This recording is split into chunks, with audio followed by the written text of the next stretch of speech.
Welcome to Shweta Raghu YouTube channel. ಎಲ್ಲರೂ ಹೇಗಿದ್ದೀರಾ? ಎಲ್ಲ ಚೆನ್ನಾಗಿದ್ದೀರಾ ಅಂತ ಭಾವಿಸ್ತಾ ನಾನು ಚೆನ್ನಾಗಿದ್ದೀನಿ. ಬನ್ನಿ ಇವತ್ತಿನ ಆರೋಗ್ಯಕರವಾದಂತಹ ರೆಸಿಪಿ ಏನು ಅಂತ ನೋಡ್ಕೊಂಡು ಬರೋಣವಾ. ಚಪಾತಿ ಮಾಡ್ತಾಯಿದ್ದೀನಿ. ಚಪಾತಿಯಲ್ಲಿ ಏನಪ್ಪ ಡಿಫ್ರೆಂಟು ಅಂತ ಅಂದರೆ ಬೀಟ್ರೂಟು, ಕ್ಯಾರೆಟು ಮತ್ತು ಮೆಂತ್ಯ ಸೊಪ್ಪು ಎಲ್ಲ ಹಾಕಿ ಚಪಾತಿ ಮಾಡ್ತಾ ಇರೋದಂಥದ್ದು. ಸುಲಭವಾಗಿ ಮಾಡುವಂಥ ಲಂಚ್ ಬಾಕ್ಸ್ ರೆಸಿಪಿನ ನೋಡ್ಕೊಂಡು ಬರೋಣ. ಮಾಡೋದು ಹೇಗೆ ಅಂತ. ಸಿಂಪಲ್ಲಾಗೂ ಇರುತ್ತೆ, ಕ್ವಿಕ್ಕಾಗೂ ಆಗೋಗುತ್ತೆ ಮತ್ತು ಆರೋಗ್ಯಕರವಾಗೂ ಇರುತ್ತೆ. ಹಾಗಾಗಿ ನೋಡಿ, ಈಗ ನಾನು ಬೌಲಲ್ಲಿ ಗೋಧಿ ಹಿಟ್ಟನ್ನ ಹಾಕ್ಕೊಂಡಿದ್ದೀನಿ. ನನಗೆ ಎಷ್ಟು ಬೇಕೋ ಅಷ್ಟು ಹಾಕ್ಕೊಂಡಿದ್ದೀನಿ ಗೋಧಿ ಹಿಟ್ಟು, ಒಂದು 2 ಬಟ್ಲಷ್ಟು. ಈಗ ನಾನು ಅದಕ್ಕೆ ರುಚಿಗೆ ತಕ್ಕಷ್ಟು ಉಪ್ಪನ್ನ ಹಾಕ್ಕೊಂಡಿದ್ದೀನಿ. ನೋಡಿ, ಇನ್ನು ಬೇಕಾಗಿರೋ ಇಂಗ್ರೀಡಿಯೆಂಟ್ಸ್ ಎಲ್ಲ ರೆಡಿ ಮಾಡಿ ಇಟ್ಕೊಂಡಿದ್ದೀನಿ. ಬೀಟ್ರೂಟು, ಕ್ಯಾರೆಟು, ಮೆಂತ್ಯ ಸೊಪ್ಪು, ಕೊತ್ತಂಬರಿ ಸೊಪ್ಪು ಮತ್ತು ಹಸಿಮೆಣಸಿನ್ಕಾಯಿ. ನೋಡಿ, ಇಷ್ಟು ತೊಗೊಂಡಿದ್ದೀನಿ. ಈಗ ಅದಕ್ಕೆ ಗೋಧಿ ಹಿಟ್ಟಿಗೆ ಉಪ್ಪು, ರುಚಿಗೆ ತಕ್ಕಷ್ಟು ಉಪ್ಪು ಹಾಕ್ಕೊಂಡಿದ್ದೀವಲ್ಲ, ಈಗ ಒಂದೊಂದೇ ಇಂಗ್ರೀಡಿಯೆಂಟ್ಸ್ನ ಆ್ಯಡ್ ಮಾಡ್ಕೊಂಡು ಹೋಗೋಣ. ಈಗ ಮೊದಲಿಗೆ ಹಸಿಮೆಣಸಿನ್ಕಾಯಿ ಹಾಕ್ಕೊಂಡಿದ್ದೀನಿ ಮತ್ತು ಕ್ಯಾರೆಟ್ ಹಾಕ್ಕೋತಾ ಇದ್ದೀನಿ. ಕ್ಯಾರೆಟು, ಕೊತ್ತಂಬರಿ ಸೊಪ್ಪು ಮತ್ತು ಮೆಂತ್ಯ ಸೊಪ್ಪು, ಆಮೇಲೆ ಬೀಟ್ರೂಟ್ ಹಾಕ್ಕೋತಾ ಇದ್ದೀನಿ.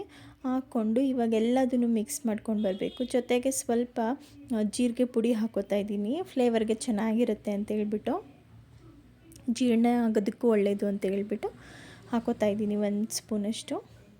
ಬೀಟ್ರೂಟ್ನಲ್ಲಿ ಆ್ಯಂಟಿ ಆಕ್ಸಿಡೆಂಟ್ ಹೆಚ್ಚಾಗಿರುತ್ತೆ, ಹಾಗಾಗಿ ರಕ್ತ ಹೆಚ್ಚಿಸೋದಕ್ಕೆ ಹೆಲ್ಪ್ ಮಾಡುತ್ತೆ. ಮತ್ತು ಕ್ಯಾರೆಟ್ನಲ್ಲಿ ಇಮ್ಯುನಿಟಿ ಬೂಸ್ಟ್ ಆಗುತ್ತೆ ಮತ್ತು ವಿಟಮಿನ್ ಎ ಇದೆ ಅದರಲ್ಲಿ ಹೆಚ್ಚಾಗಿ. ಮತ್ತು ಮೆಂತ್ಯ ಸೊಪ್ಪಲ್ಲಿ ಹೈ ಫೈಬರು, ಐರನ್ನು, ವಿಟಮಿನ್ನು ಎಲ್ಲ ಇರುತ್ತೆ, ಹಾಗಾಗಿ ತುಂಬ ಒಳ್ಳೆಯದು. ಹೆಲ್ತಿಗೆ ಇಮ್ಯುನಿಟಿ ಬೂಸ್ಟ್ ಮಾಡೋದಕ್ಕೆ ಹೆಲ್ಪ್ ಮಾಡುತ್ತೆ, ಹಾಗಾಗಿ ಎಲ್ಲ ಯೂಸ್ ಮಾಡ್ಕೊಂಡು ಮಾಡೋದು ಒಳ್ಳೆಯದು. ಮತ್ತು ಜೀರಿಗೆ ಇದೆಯಲ್ಲ, ಜೀರಿಗೆಯಿಂದ ಡೈಜೆಷನ್ಗೆ ಇಂಪ್ರೂವ್ ಆಗುತ್ತೆ.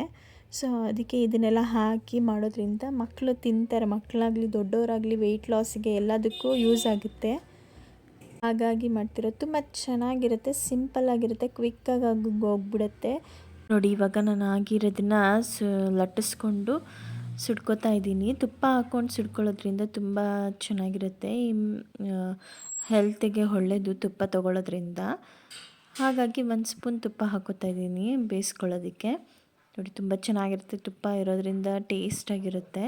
ಬನ್ನಿ, ನಾನೀಗ ನೋಡಿ ಆಗಿರೋದನ್ನು ಸರ್ವ್ ಮಾಡ್ಕೊತಾ ಇದ್ದೀನಿ ಒಂದು ಪ್ಲೇಟಿಗೆ. ಮೊನ್ನೆ ಅಗಸೆ ಬೀಜದ ಚಟ್ನಿ ಪುಡಿ ಮಾಡ್ಕೊಂಡಿದ್ನಲ್ಲ, ಅದಕ್ಕೆ ಮೊಸರು ತೊಗೊಂಡಿದ್ದೀನಿ. ತುಂಬ ಚೆನ್ನಾಗಿರುತ್ತೆ ಕಾಂಬಿನೇಷನ್ನು ಚಟ್ನಿ ಪುಡಿ ಜೊತೆ. ನಿಮಗೇನಾದರೂ ಈ ರೆಸಿಪಿ ಇಷ್ಟ ಆದರೆ ಲೈಕ್, ಶೇರ್, ಕಮೆಂಟ್ ಮಾಡಿ, ಸಪೋರ್ಟ್ ಮಾಡಿ. Thank you for watching.